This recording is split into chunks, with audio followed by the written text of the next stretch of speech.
Hi again, everybody. I have a story here from Julie, and here's her story. Hi, Ollie. Thank you so much for your video clips and talking about your past and your present. I too grew up in a narcs family with two aggressive, ego-driven, pride-filled, dangerous adults. Yes, my parents. My first memory was at 3 was of my father over my bed, hovering and shouting, similar to us at 4 years old. It was in the middle of the night, and he dragged me out of my bed, and told me I had wet my bed. This was after I had a dream of going to the toilet, but woke up in a warm, wet patch filling my bed. My father wiped me for at least 45 minutes while straddling my small frame between his huge thighs. I was not able to breathe while in such physical pain. My mother woke up casually and said to my crazed mind you, hit her in the face. Mind you, hit her in the face. She's got school tomorrow. This treatment went on for years, with a deference every time. I've had bricks thrown at my head in front of friends and family, neighbors seeing blood pouring from me and said nothing out of fear of my father. I've had my mother's monthly poured over my entire body before I was about to leave for school. My father stood on my face with heavy metal cap boots. I was in shock. My mother choked me nearly to death and realized and treats me to this and treats me to a day out the next day. My mother choked me nearly to death and realized and treats me to a day out the next day. It all ended up with teachers trying to bully me and people my age wanting to fight me because I looked so small and emaciated through stress, but not a lack of food. I refused to let anyone touch me and become defensive both mentally and physically. I was strong at school, but I always had to go back to hell on earth where I allowed my parents to treat me like dirt on their feet.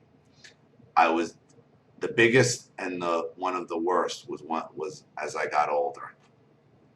My mother went into a hospital to have my brother and was in the hospital for a while.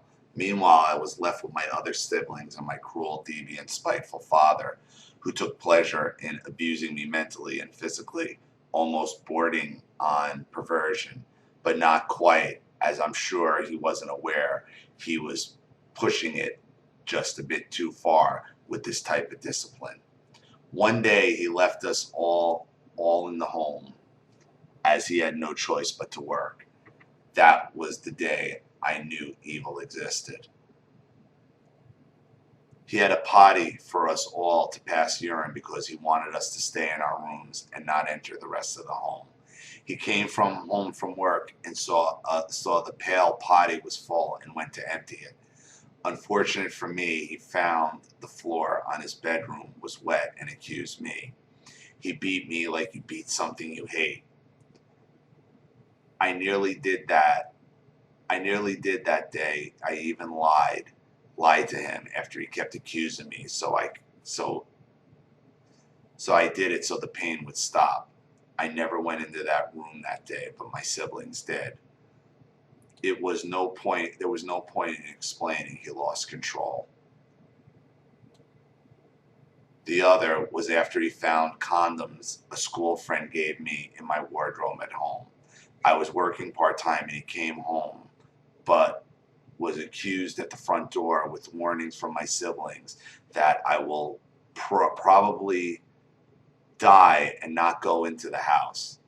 I didn't hear them properly, so I headed inside and was hit by my mother, and my father was waiting with a leather belt, which he took no time using. Well, I ended up in the hospital for the sixth time. This time the doctor seemed more concerned after many visits and asked me if I was being abused.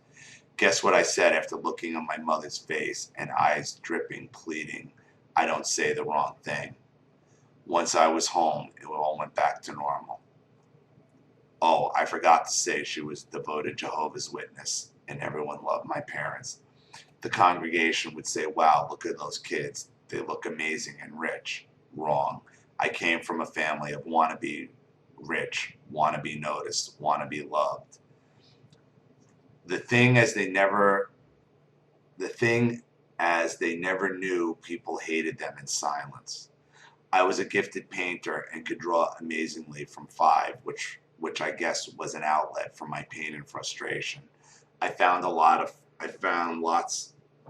friends, lots of friends, but they would never know the true me. They thought I was just like them, but I had a gift. My teachers recognized it and told both my parents, who ignored it completely, even though I painted thousands of watercolors at home. I became a fast runner, but never entered the important races, so lost out. I did chores in the home while my mother slept most of the day away. All of this after school. I'd cook for 9 people, wash up, feed my baby brother. I'd paint and decorate, plan foods which I hated, with my father shouting at me all the time. I moved. The day came when I had my first love. When my parents would ask us both what our intentions was, I respectfully wanted my first love to meet my parents. It ended badly, as he was sent to his parents after 10 minutes and I was beaten. In my 20s, when I was stopped communicating on that same level with them. I was about to get married, and my partner's parents, who are so in love with their child, love me too. They wanted to meet my parents.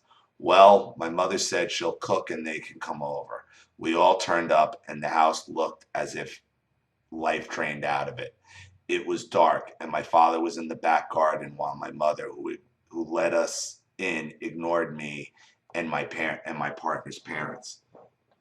My parents shared the food like it was prison food and never spoke a word. She never sat at the table, and she watched TV till we left. 2 weeks later, I was no longer engaged, and I never saw that family again. My parents knew nothing of what I did for a living and was shocked when I became famous for a few years as a singer and songwriter. I bought my home a car and was happy only for a short while because I introduced them into my life I had built. That's when I said enough's enough. I refused to speak to my parents ever again. I was 22.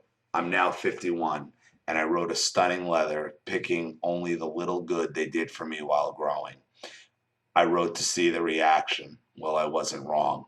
They hadn't changed and in fact had gotten worse, but no, all the kids are gone and are gone. They take it all out on each other and are constantly aggressive towards each other. Foul mouth. They got the letter and I was surprised it was kind. It was a kind, warm letter speaking about the kind of life I had after leaving them all those years back. The reaction from them was brutal. They passed me a message through my siblings saying they have no idea what it is they could have said or done to me that I hate them so much. LOL. Well, funny thing is, I never hated them. I always felt sorry for them and couldn't put my fingers on why I'd feel that way. See, I actually felt pain. Then weeks later, after they had taken the letter in fully, then then they use then the abuse started in full swing. I got I got a message on my home answering machine from my mother begging me to call her. I did reluctantly, only for her to say, quote, "What have I done to hurt you so much? And I can't forgive, as in the Bible." Also, that I was actually one their fave, and that's why I'm the only one baptized. I never knew that till this day. Now she want me to call my father, who feels he wants to speak to me. Well, to be really honest, I feel dead inside speaking to my mother and dead inside thinking of my father's concerns. I've dealt with the past guilt they wanted me to feel and now feel I have made enough important friends and associates and can form great relationships because I care and understand people on a deep level. I spot snakes in people. I spot contempt, hatred, jealousy, sadness, lies, heartbreakers, these people that love givers, sharers, honesty, and innocence in some people. I have put myself in some deeply emotional situations to help friends in need, and have found I dug in too deep only to learn how to get out of it again, but learn from it. The truth I found is most people are wonderful, and that's what saved me, because I found real love in real people who really live a full life of joy. I won't go on because I'm putting most of my life in a book to help better climb out the pit of darkness and disappear and despair as a child growing up in a home such as I did. Before I end this letter, my mother wants to speak to me about the will. I told her I have no interest in her will and choose to pass on it. Give it to my needy brothers and sisters who are a confused bunch, because although they suffered less, they too were abused. I've never been for a mental screening and never see too much of my sisters have, and they only saw the abuse, not felt it. 20 odd years later, and one of my sisters has only just came out of her walking coma. She's now reliving her pain, and so I have to keep away as to only keep sane for my sake. Her side of the story is heavy, so I refuse to hear it until she addresses her issues with my parents properly. I've told her to stop contact. She never did until recently. She called to say I was right and now feels better. Life will always carry the slight pain, but it's a sign that I'm alive and feeling. Thank you, and I hope you get something from me writing you. Thanks, take care, July. P.S. There's more I could put down. There's much, much more. I can't put it down on paper.